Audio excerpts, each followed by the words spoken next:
I believe, yeah, I'm alive and well. That's great. We're about to embark on a new Bible study this morning, and I know I probably have more material than I'm going to be able to cover in this hour. So we're going to go very quickly this morning. But if you'll open your Bibles to Genesis chapter 19, that's where everything we're going to do this morning comes from. But I'll let you get that passage up, and I'll give our friends in the back a chance to get up my presentation as well. But let's begin class with a word of prayer together. Our Father in heaven, thank you for our opportunity to open your word. We're grieved at our society, Lord. Help us to put things in perspective and see how important we are to this country and this world. Help us to be better prepared, to be encouraged, be strengthened, and help us to change this world for the better. It's in your Son's name we pray. Amen. Well, I'm glad you're here. I have two warm-up questions in my second slide here. This is for you to answer. I don't know what the answers are. First of all, are there any current events that have you disturbed? What current events have you the most disturbed, if there are some that disturb you? Or are you happy about everything you read and hear and see? The political situation is a dumpster fire, isn't it? Quite so. I just was listening to Sunday morning. It puts me in a very bad mood. I probably should never listen to the political shows, but one of them makes me mad almost every week. They just aggravate me. Anything else bother you? Yes. Because of political, but it's also, the refugees that are being shipped across the country. The refugees bust out of Texas to New York and Chicago and Washington, D.C., and who knows where else they'll go. A lot of people are very upset about that. Yes. Russia's invasion of Ukraine and all the terrible things that have been happening there. Yes. School shootings are terrible. Oh, the school shootings. Uvalde in particular, and the church shootings, just like the synagogue, the most recently, but there'll be another. It's just terrible. Are you hopeful about our future as a country and a world, or are you pessimistic about the future of our country and our world, and why? How many of us would put ourselves in the optimistic camp? Things are getting better and better day by day. Only if God decides to make it so. Actually, there was a self-improvement guru in the 1800s who toured the United States, telling everybody they would have wealth, they'd have health, they'd have better relationships, everything would go better if only they would repeat the following statement. It went something like this: every day I'm getting better and better. Things are going better and better. And he was preaching the power of positive thinking, and he filled houses all across the United States. The next year he came back and he couldn't fill a venue. Everybody tried it and found out, guess what? Saying that didn't make it so. How many of us are a little pessimistic about our world and our future? Have you ever thought to yourself, it can't get any worse, can it? How can it? Well, we're going to go in the Bible and find out, yes. I think it's bound to get worse because the government's just giving away too much money. Well, And it's only hurting the ones that are working and not the ones that are getting all the free stuff. that's right. We're having more and more government handouts. That may be a part of what makes us a little pessimistic. Rome gave out free bread and free admission to the circuses in the Colosseum, and that may be a part of what's going on. Wow. Okay, that's wonderful to be well lit. I'm a little bit optimistic, especially after this week. While I am incensed at some of the things going on in our schools and in our communities, and how I am expected to accept perversion as normality, that's what really gets me a little bit riled. Recently, a preacher told me that he had to go completely off script. He had the most productive session he's ever had at a youth rally whenever they reacted strongly to him saying, you got to know whether you're a boy or a girl, and how to be a boy and how to be a girl. And he just was saying that in passing, and they grabbed a hold of that and said, what do you mean by that? How do we do that? How can we know I'm a boy or a girl, and how do I act? It just really floored him that we've gone that far. This week, it sounded almost like something that slipped out, but an advocate claimed that 20% of Generation Y students in high school and junior high today identify somewhere in the alphabet of LGBTQ plus, gender neutral, gender fluid, something. That just 1 in 5? 20%? It's hard for me to believe. That's their claim, and they may have one generated study to make us see that, but however, what's that book? You Can Lie with Statistics? How to Lie with Statistics? It certainly can be done.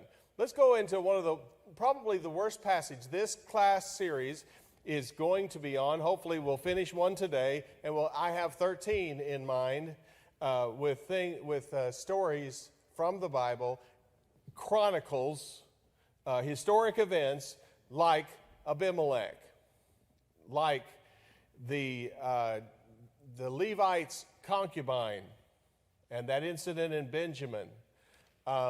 We may include King Zedekiah and his response to the book of Jeremiah. Samson's problems with women could possibly come up, although we teach that to our children in Sunday school. But we'll follow this up with Dinah and then Judah and Tamar. So we've got plenty to keep us busy with stories that you might not have heard, and certainly we aren't particularly eager to teach the children, not because they're not true or not because they don't have a message. These all have a strong message for our society now. Let's start with Genesis 19 and Sodom and Gomorrah. Now, 2 angels came to Sodom in the evening, and Lot was sitting in the gate of Sodom. When Lot saw them, he rose to meet them, and he bowed himself with his face toward the ground, and he said, "Here now, my lords, please turn into your servant's house and spend the night, and wash your feet. Then you may rise early and go on your way." But they said, "No, but we will spend the night in the open square." But he insisted strongly. So they turned into him and entered his house. Then he made them a feast and baked unleavened bread, and they ate. Where's Lot? Where does this account tell us Lot is? Sitting in the gate. What's that mean when someone's sitting in the gate? What kind of individuals sat in the gates? Influential. What's that? Authorities were there. The elders were there. And the wealthy who did not have to day to day provide themselves a living by their labors. Once they got to retirement age, this is the Spit and Whittle Club at McDonald's. But it was a place of prestige, and you remember the worthy woman? Her husband has nothing to be ashamed of in the gates. Whenever Ruth is redeemed, there's a group of elders there sitting at the gates that to be appealed to, and Ruth marries Boaz, right? and Boaz is able to get his near kinsman there, nearer than he is, and they have that whole ceremony. How's Lot reacting to the visitors? He's extremely hospitable. By the way, to understand this, you've got to see the chapter before to see how Abraham treated these two individuals and a third, the angel of Jehovah, how very hospitably he was. And in their minds, it appears that hospitality is the ultimate obligation, that's the most important thing above all other moral obligations. You've got to be hospitable. It's extremely unimportant to the people of this city and very important to Lot. How does he show status to these two men? What's his attitude? Yes. Well, he said to him, "You're not going to spend the night on the square. You're going to come to my house, and I'm going to fix you a meal." He absolutely insists that they come to his house. You cannot spend the night in the square. No, you've got to come to my house. But I'm looking for, did he handshake with them? How does he greet them? What's his form of greeting for these individuals? He's going to wash their feet, but he doesn't do that. He bows down with his face to the ground. This isn't a nod. This isn't a little. This is he recognizing something special about these individuals? Very much so. So is everybody in town. Angels evidently are not ugly. Okay? They're very handsome. And the story's going to get around. What plans did they have? Why did they change their plans? They wanted to sleep where? The open square. And Lot absolutely insists. This is very, very strong in his insistence. Now, any host should be insisting someone come into his home, but there's something special in how insistent he is. What about the meal? He cooks what kind of bread for them? Unleavened bread. Why would you not give them a nice yeast loaf? No time for it to rise. You're in haste. You want to make sure you feed them immediately. So, yeast really stretches out your flour, right? But he needs to feed them immediately. So he's in haste to do this very, very quickly. He wants to get these guys to bed. He wants to get them in the house. He wants to get them fed. And he's going to do so quickly. Beginning of verse 4. Now, before they lay down, the men of the city, the men of Sodom, both old and young, all the people from every quarter surrounded the house. And they called to Lot and said to him, "Where are the men who came to you tonight? Bring them out to us that we may know them carnally." So Lot went out to them through the doorway, shut the door behind him, and said, "Please, my brethren, do not do so wickedly. See, now I have 2 daughters who have not known a man. Please let me bring them out to you. And you may do to them as you wish. Only do nothing to these men, since this is the reason they have come under the shadow of my roof." And they said, "Stand back." Then they said, "This one came in to stay here, and he keeps acting as a judge. Now, we'll deal worse with you than with them." So they pressed hard against the man Lot and came near to break down the door. But the men reached out their hands and pulled Lot into the house with them and shut the door. And they struck the men who were at the doorway of the house with blindness, both small and great, so that they became weary trying to find the door. How's the crowd described? Rowdy. I'm thinking about their demographic makeup, economic, demographic, racial, any kind of demographics you get on these folks. How does Moses help you understand who's there? Male or female? Males. They're from every quarter, so there's some there that are not well off. But wait a minute. Is it Lakeshore Drive in Chicago and Central Park West in New York City, aren't those quarters too? Is it just the poor, just the rich, just the middle class? It says all of them. They're every quarter. They're all coming. This is a cultural phenomenon, and Lot knows it's not going to be not the first time. Is he serious about offering his daughters?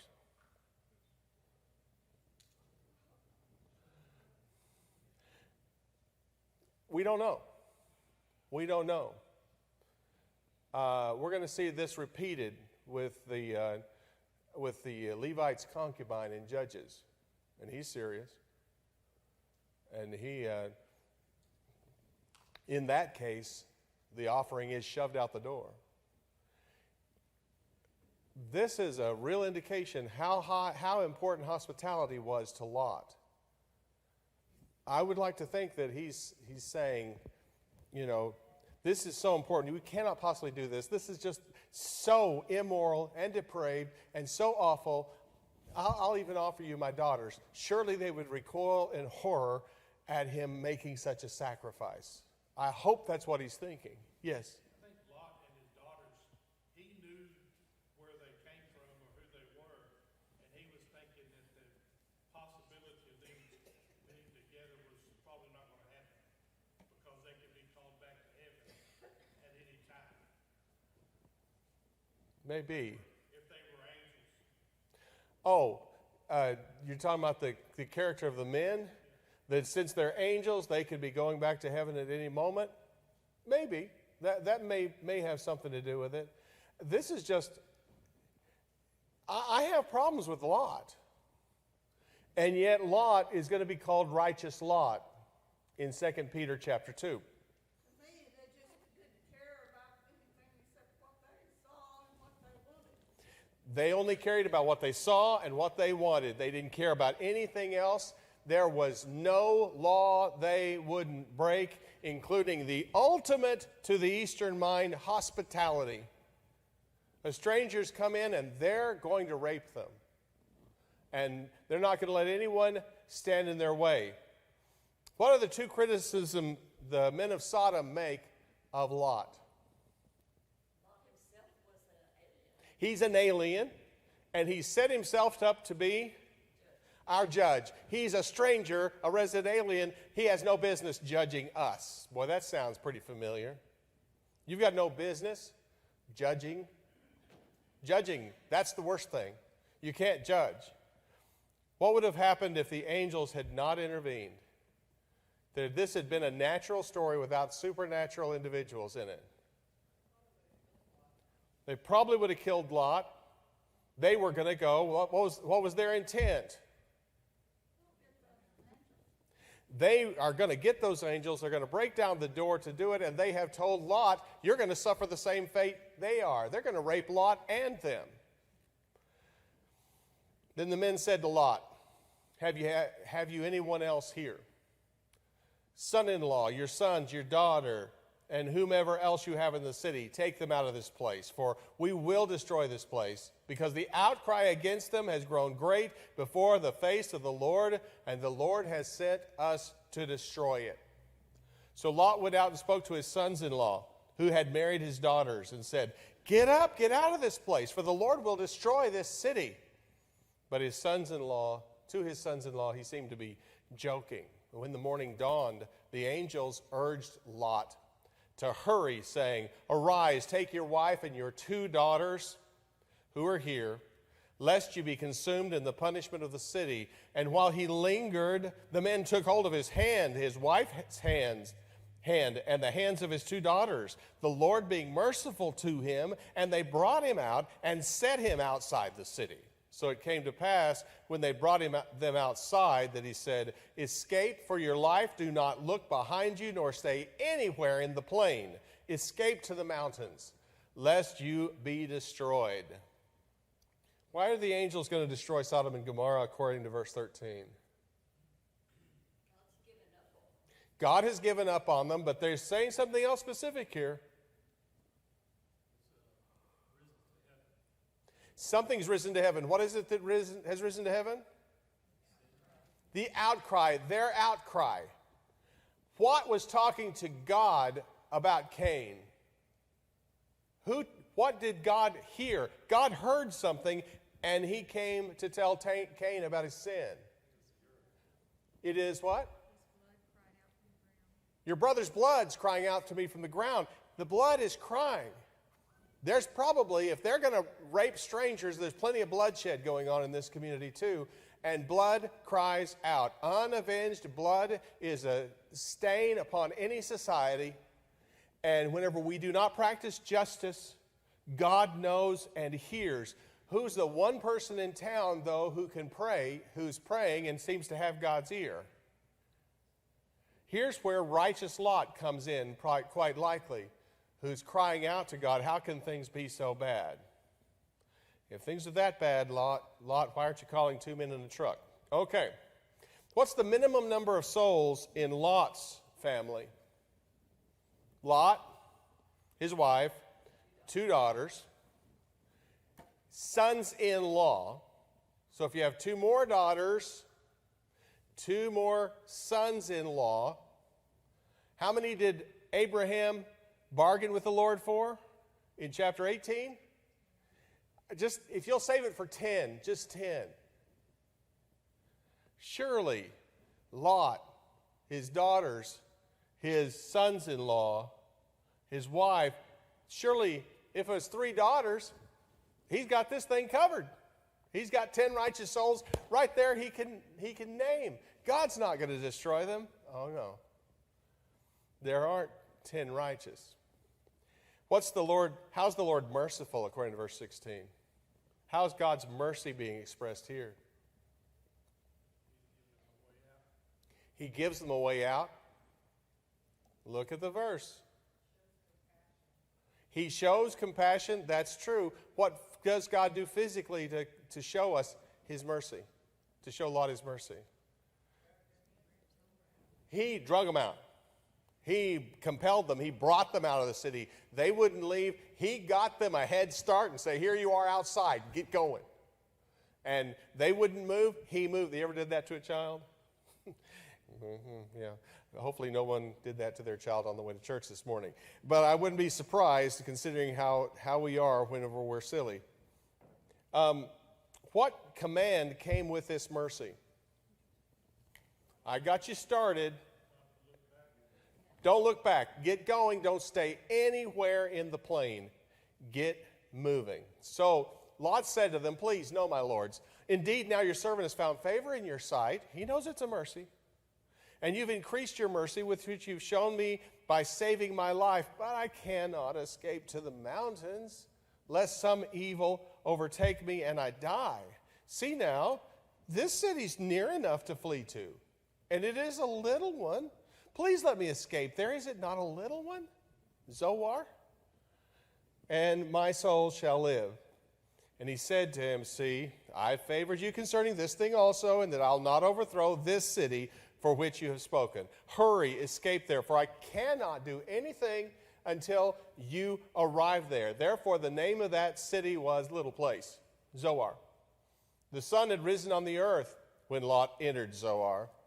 Then the Lord rained fire and brimstone and fire on Sodom and Gomorrah from the Lord out of the heavens. So he overthrew those cities, all the plain, all the inhabitants of the cities, and what grew on the ground.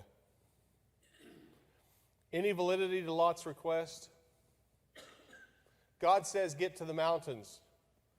And he says, I'll die. I can't get there. Can't I go here? Is this a valid request?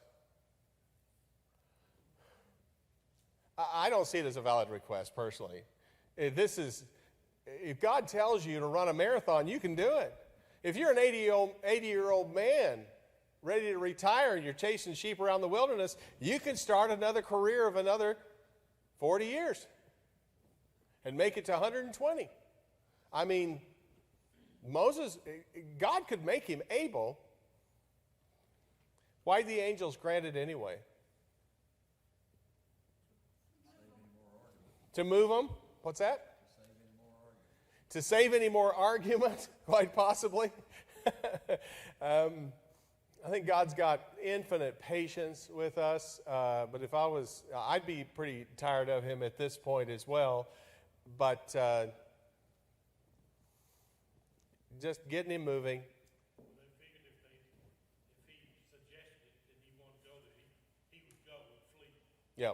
running off to the mountains. With this little compromise, he does willingly go and get a move on to do it, and God allows him. You know the number one reason? He asked. He asked. So whatever it is you need of God in prayer, even sometimes we don't need it, ask. I think that's a small message we get. What conclusion can be fairly drawn from verse 22? Hurry, escape, therefore I cannot do anything until you arrive there. What can we say about God from that statement and his angels?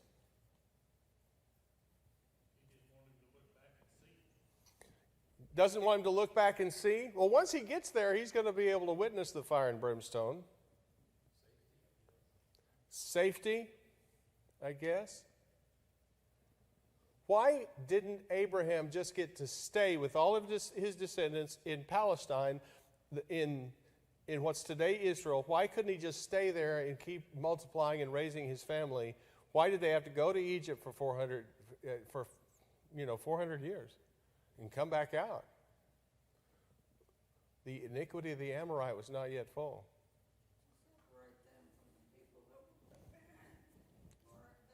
They need to be separated from the people who were there. And remember, Abraham's right. You won't destroy the righteous with the wicked. Why does Jesus call us in the Sermon on the Mount? We're this of the world, a city set on a hill. And if we're light and we are salt. Salt's a preservative. And God got Lot out of there. That's all that's saving the city, is the presence of Lot. And God has to get him out of there, out of kindness to Abraham, but God's not going to destroy them while you're still standing around here. You've got to get gone so I can destroy the city, because God doesn't do things that are unjust. What's the before and after picture you can draw from the choice that Lot made to pitch his tents towards Sodom and what's happening in this chapter? God doesn't just destroy the people, he destroys the cities, and he destroys the vegetation. What did it look like whenever Lot chose to go that way? Green pastures, lush, well-watered. And what is it today? The Dead Sea.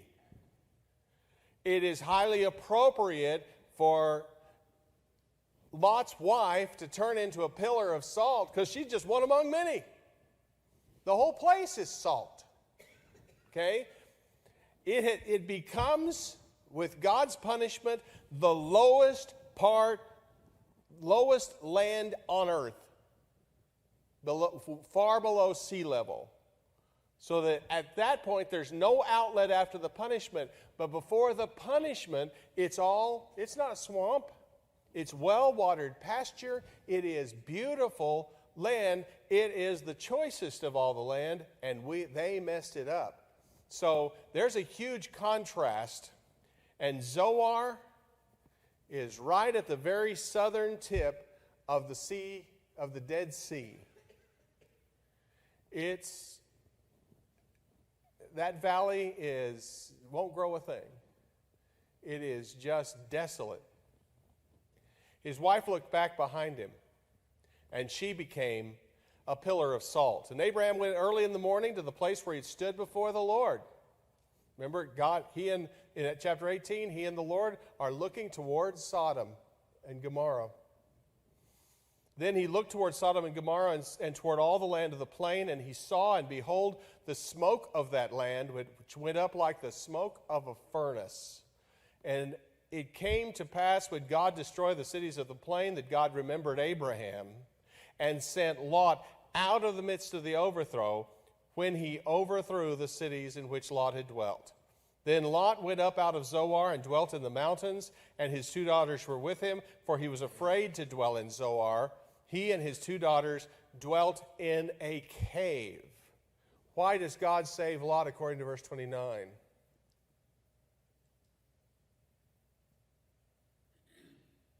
He did it for what sake? Abraham's sake. He didn't save Lot for Lot's sake. He saved Lot for Abraham's sake.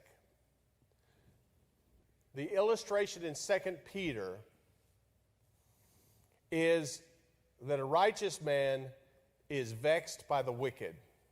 And the false teachers Peter is talking about are vexing him and vexing the Christians. But you got to endure like righteous Lot, who's vexed and who is aggravated every day by their wickedness. And God took care of their wickedness. That's the point in Peter. In Genesis, we're learning, don't pitch your tent toward Sodom. You don't belong there, don't live there, don't stay there, and God will punish the wicked at some point, sometimes in things that go on in this life. How about, why does Mrs. Lot become a salt pillar? Is it just magical, the sight of this, like Medusa's snakes? We're going to turn her to salt instead of stone? What's the point of not letting her look back? Jesus will quote this, remember Lot's wife, yes? God told him, don't look back. Move on. God said don't. Why does God give that command, do you think? This is only opinion. Your opinion's just as valid as mine. Although I think mine's better, but that's just me. What is your opinion? I think God didn't want him to look back to see how crushing his blow was going to be. Maybe God didn't want them looking back to see how crushing the blow was. That's a thought. This is a terrible, terrible punishment. I mean, but don't you think that if they did look back, it would be a learning process? They'd say, he meant business. Abraham looks at it.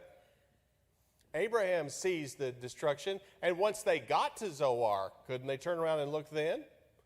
It's on the way. What's the point there being told to Lot's wife and Lot and the whole family, don't look back? Yes, Mike. Hurry up, move it out. Okay? Yes. It's a matter of heart. It's the matter of the heart, isn't it? Is home the way you think it is? I remember driving through the first time when I moved to Texas. I stopped at a diner for breakfast in Monahans, Texas. That's where I started first grade at Edwards Elementary. Never a cuss word did I hear in that city. Dad was the preacher for one of the larger churches in town. The church was prospering, and I was very, very sheltered, and I always had a picture in my mind of Texas as a place where everybody's good and nobody cusses. Boy, did they blow my mind at that diner. Some of those oil field hands can be a little rough, right? Home isn't what you think it is, and it's not the physical look. God's trying to tell them, don't even look back. You leave that city behind, and you don't even look back. Because,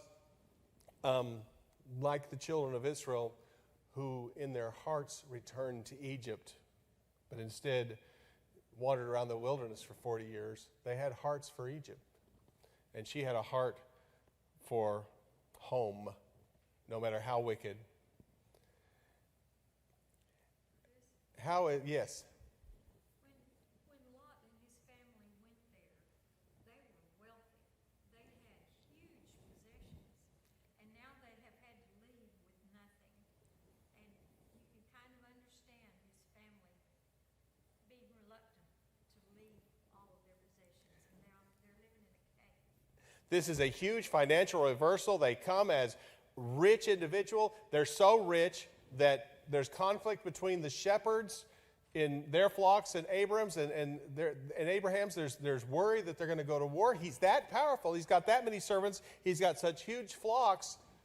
And we be brethren is the statement in chapter 18, in chapter 13 that Abraham makes to Lot. He's a rich man, and now they've only got the clothes on their back and what they can carry.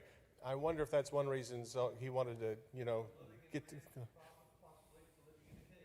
Yes, from probably living and having the status of one of the elders of this great city, all that, and leaving it all, they've got to leave it all behind, and they've got to acknowledge the justice of God in destroying this place and not look back and say, oh, I wish I was home.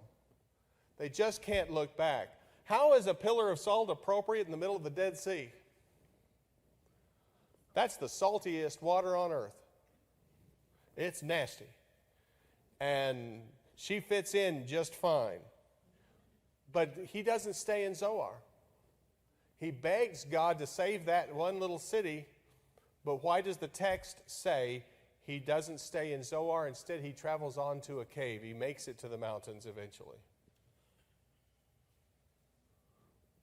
What does it say? Let's see. He was afraid. He's afraid. Why would you be afraid to be hanging out in the last little city left where the Dead Sea now is? I mean, it's just on the edge of the Dead Sea now. Why would you be afraid? The people may be uprising saying he caused all that. Yeah, they may be blaming him for it. When in fact, he's the only reason the city hadn't been destroyed yet.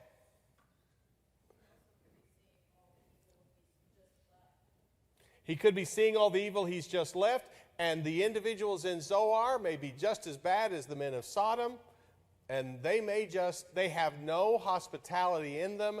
They are more than willing to take advantage of a stranger, now perhaps in poverty. I would have carried all the gold I could get in my pockets, but he had to have lost huge amounts of wealth, and he's afraid. Remember, what's the words they said to him? How dare you judge us, but also, you're an alien, you're a stranger, and he's still a stranger in Zoar. Then the story takes a disgusting turn. The firstborn said to the younger, our father is old. There's no man on the earth to come into us as the custom of all the earth. Come, let us make our father drink wine, we'll lie with him, that we'll preserve the lineage of our father. So they made their father drink wine that night, and the firstborn went in and lay with her, and he did not know when she lay down or when she arose. It happened on the next day that the firstborn said to the younger, indeed, I lay with my father last night. Let us make him drink wine tonight also, and you go in and lie with him, that we may preserve the lineage of our father. So they made their father drink wine that night also. And the younger arose and lay with him, and he did not know when she lay down or when she arose. Thus both the daughters of Lot were with child by their father. The firstborn bore a son, and his name is Moab. He is the father of the Moabites to this day. And the younger, she also bore a son, and called his name Ben-Ami. He is the father of the people of Ammon. We'd say Ammon, Jordan. The people of Ammon to this day. What's the false assumption that motivates Lot's daughters? We're all that's left. We're the last people on earth. Everything's up to us. There are no men. This is the only man there is. Do we get ideas like that in our head? It's not accurate, but that's their thought. How did they overcome their father's scruples? They got him drunk. They got him drunk. Righteous Lot. He's righteous because of the indignation in his heart. Is he still righteous Lot? God's going to call him that. So remember, brethren get caught up in sin. We've got to help them and restore them in a spirit of gentleness, lest we too also be tempted, Galatians chapter 6, verses 1 and 2. Right? We've got to help one another. Was Lot's family affected by its environment? Yeah, they come out of this place of sodomy and homosexuality to the point that incest becomes a virtue. Don't think we aren't changed by what we see and the people around us and how we associate. We need to prefer one another in love, as Romans chapter 12 tells us. Why are Lot's and Abraham's legacies so very, very different?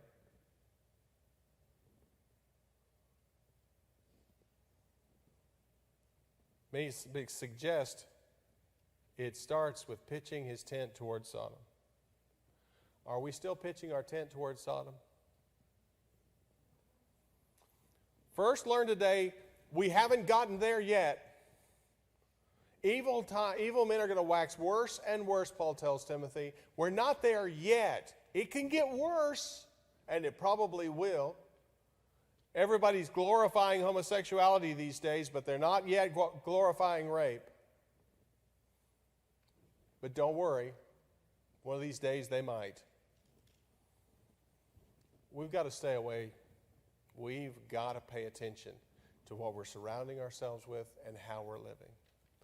Are you looking forward to this series? Or are you, like me, disgusted as well? But there's a message here. And if Jesus quotes this chapter saying, remember Lot's wife, we better remember what we've just read. Next week, we'll be talking about Dinah, I believe. But we'll be doing Dinah, Judah, then Judah and Tamar over the next 2 weeks. God bless you and thank you for paying attention. Hope you learned something. Was this...